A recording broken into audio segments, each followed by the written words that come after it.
Hello everybody, this is I'm Awake, aka PowerPoint 45 on XDA Developers, and today we're going to go ahead and unbrick this device. It's the Amazon Fire HD6. It should also work on the Amazon Fire HD7 4th edition. And I have the back cover off right now. You don't really need to take off the cover unless you have problems connecting to the device with this method. You may need to unplug the battery and plug it back in to get this method to work, but if you don't have any problems, you won't need to do this.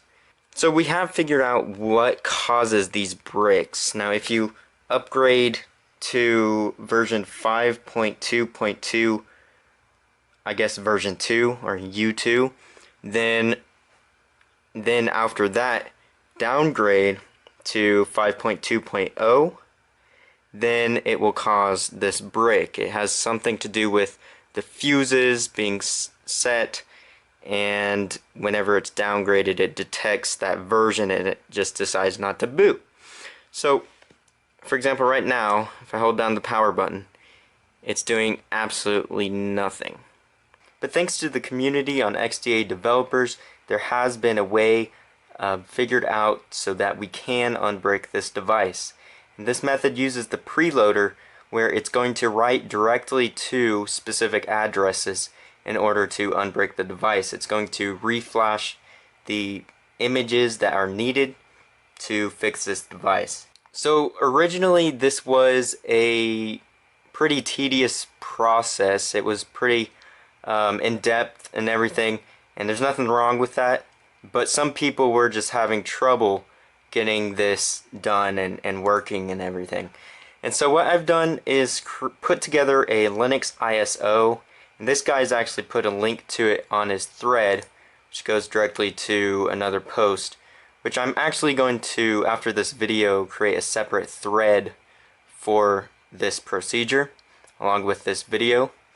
But right now you can see I have an ISO that you can download, and it comes with all the necessary tools and everything you need to unbrick this device. So the first thing you'll want to do is actually download that, and this may look different by the time I get the new thread and everything, but it will be here on Google Drive, and you'll just be downloading that. Now once you have the ISO downloaded, you can go ahead and flash this or write it onto a USB or a CD. On Linux you can use Brasuro to write to a CD, or you could do it over DD. On Windows, just go ahead and look up on Windows how to write an ISO onto a DVD or something like that. It's not too difficult. Now what I'm going to do is go ahead and write this onto a USB drive. Just going to go ahead and plug this in, and I know that it is in /dev/sdb, and so what I'm going to do is the dd if equals, and then the file name arch-custom Fire HD6 7-unbrick, etc. of output flow equals /dev/sdb, and then go ahead and you got to do this on root, so I'm going to actually add sudo and type in my password. Alright, and now it is writing to the USB.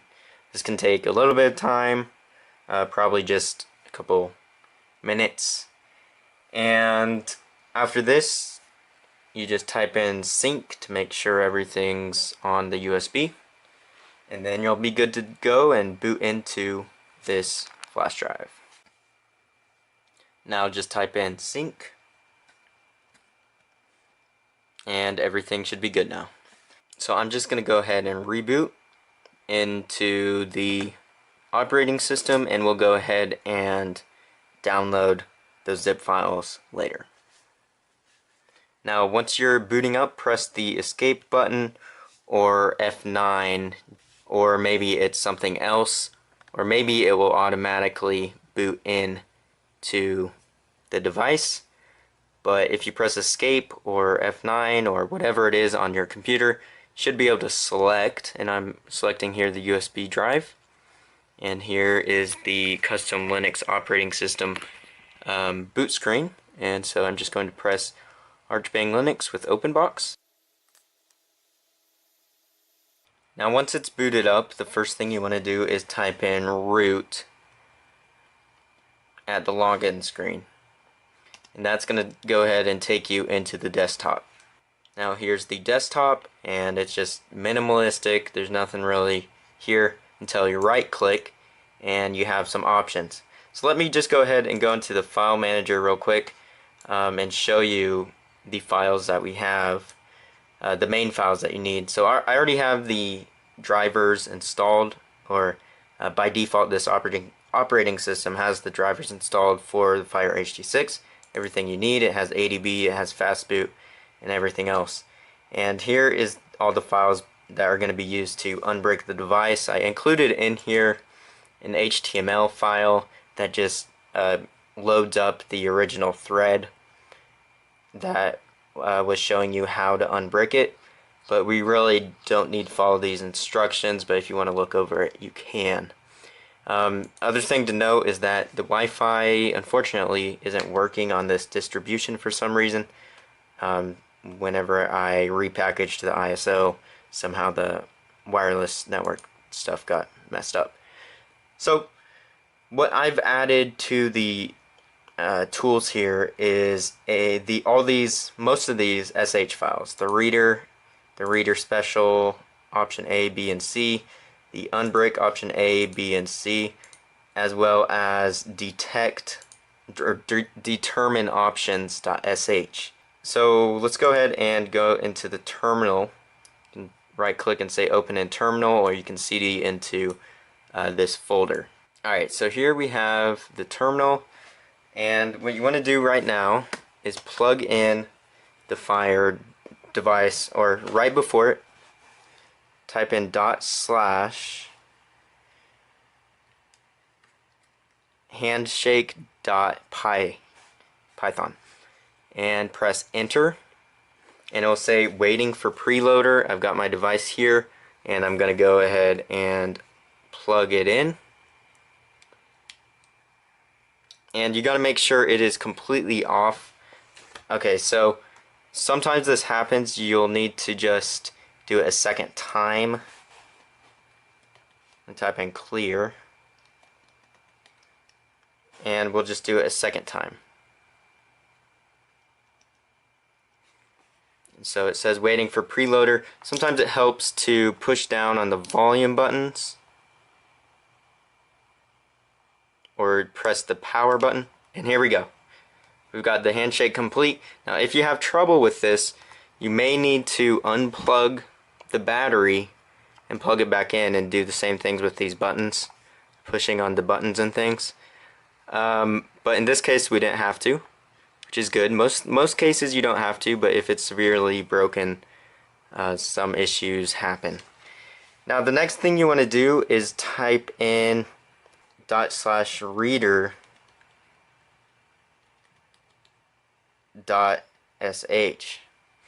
and this goes and reads in all the addresses that we need to determine which options to go forward after that. So I'm just going to press that, and you can see it's going through all these addresses. And if we go into this folder for the FTV2 tools, you can see that it is creating these part files. These are partial files, and you can actually double click on them, and it opens in a hex editor, which we don't need to do anything with anymore, but in the past this did help to figure out certain things. Now those were blank, but you'll see, like this one probably, see it shows like the preloader stuff here. So now we have finished reading in all of these part files, and now we can go ahead and determine where to go from here. Now the first thing you want to do after this is run the determineOption.sh. If you want to look through this, you can look at the code. This was something that I added for this operating system to make it easier to unbrick. So go ahead and do /determineOptions.sh, or you can go ahead and type in sh space determineOption.sh, depending on whatever you want to do. And here it just went through the various files and it checked through different addresses, and when all three of them matched up, like in option B, then it says that option B should work. And here the result is option B should work. And the only reason I have some matches for A and B is because at one point I accidentally wrote these addresses to the wrong place, and so it's showing this as well because they haven't been written over yet. But it's really option B that we need to go with. Well, we can first do in this reader special option one, but this is really only for precaution if you want to back it up. So if we go into /reader special option, and we're doing option B because that's what it shows we should do, option B.sh. And then whenever I press enter, it's just going to go through a few more addresses. This won't take as long. Now that these addresses are finished being read in, you can see if we go into the file manager that they're ordered correctly, such as uboot.part, t2.part, t1.part, miscellaneous.part, all these different part files that are categorized or named correctly. And if you want, you can go ahead and take these and back them up onto a USB drive if you want to be safe. And if the determineOptions.sh didn't give you an option, it should say that there's no options available, and that's when you'll need to post these on the original Unbrick thread so we can figure out what to do from there. But we believe that we have all the options done for now. But in the future, if there is a new option, we'll add, for example, option D into these files. After this, we're going to actually do the unbricking process now. So I'm going to go ahead and just show you what this is going to do. And here, if I open up the script, it's going to be writing the TO1 to this address, and then it's going to be writing uboot to this address, and TeamWin Recovery Project to this address. This is why we need different options, because each option has different addresses where they're writing to. We can go ahead and unbrick. Now this can take up to an hour, or most likely a little bit less, like 30 minutes or 40. So let's go ahead and do this. /UnbrickOptionB.sh, and then press enter. And now it is writing to these addresses. Like I said, this is going to take a little bit of time. So you can now see that it says that your device should now be fixed, and it says to boot into twerp and flash a ROM. Now the first thing I want to show you, this isn't really necessary. You could just turn off the device and turn it on, but there is a command to reboot, and that would be a /complete.sh. And what you want to do before you enter that command in is hold down the volume up button and then go ahead and press enter, and you'll see that there's that log, and it takes a bit of time and it should start to reboot. Alright, so you can see that it disconnected from the handshake, and now should boot into TeamWin Recovery Project, and here we are in TeamWin. Now from here on, it is very important you follow these steps exactly. The first thing that we want to do is actually get out of here and get out of this operating system and boot into a normal, whatever operating system you have. So go ahead and press reboot, and we can get out and into something normal. So there is a thread with all these ROM links to each Amazon update, and the one that we're going to be using is version 5.3.1, but we can't simply just flash this, or else we're going to have issues. We need to also flash a bootloader, and from this thread here it talks about upgrading to 5.3.1, which is the one that we're going to use. And what it says here is that you've got to flash the stock recovery and U-boot. And this is very important because in the past I've done this and I ended up hard bricking the device when I didn't do this properly. So you got to download FireOS 5.3.1. So go ahead and download that. Okay, and then also we have to download the 5.4.1 underscore 113 underscore stock recovery underscore U-boot, and that's in post number 2. So here we got 5.4.1 underscore 113 stock recovery underscore U-boot, etc. And we've got to go ahead and download that. Now by default, once this is downloaded, once the update-kindle etc. is downloaded, you've got to rename it to a zip file so that you can flash it in TeamWin Recovery Project. So I'm just going to go ahead and rename this and change the extension. Now in Windows, this for some reason is protected sometimes, so if you're having trouble renaming it in Windows, you might have to change a setting. Or you can actually just go ahead and put it on to the device and rename it from TeamWin Recovery Project. So we've got both of these files downloaded, and what you want to do, make sure your device is plugged in, and you should see it mounted. Now on Windows, it might take some time to initiate whatever drivers it needs to do.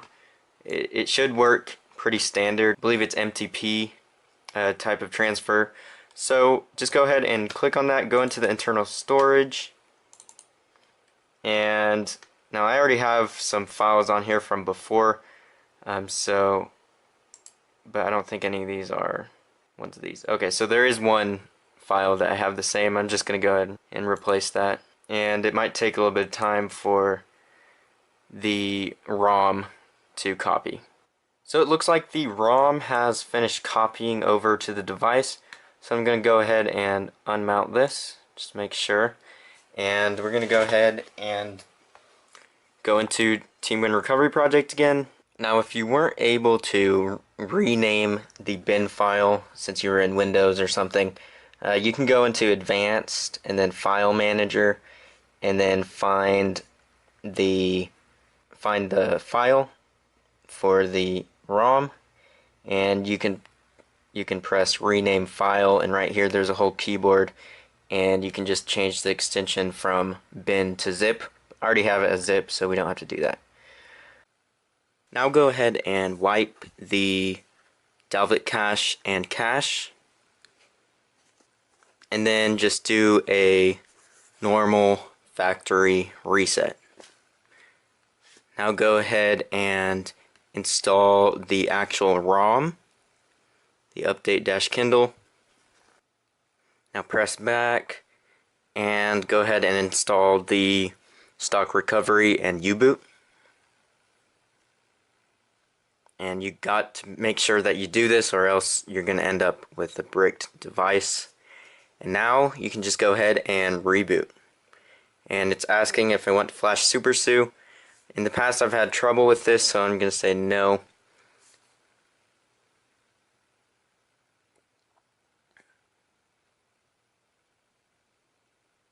And it should just reboot and start booting up.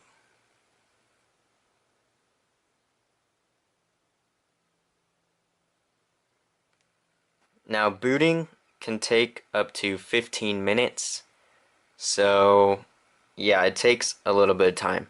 Hey, and as you can see right here, it says it is optimizing system storage and applications. So this is a good sign. says it will take approximately 10 minutes to complete. And here we are. The process is complete. Thank you all for watching, and I hope this helps. If anyone has questions, it might be better to post on the XDA thread, but you could also post on the YouTube video as well. Thank you all for watching, and please subscribe if you like these types of videos.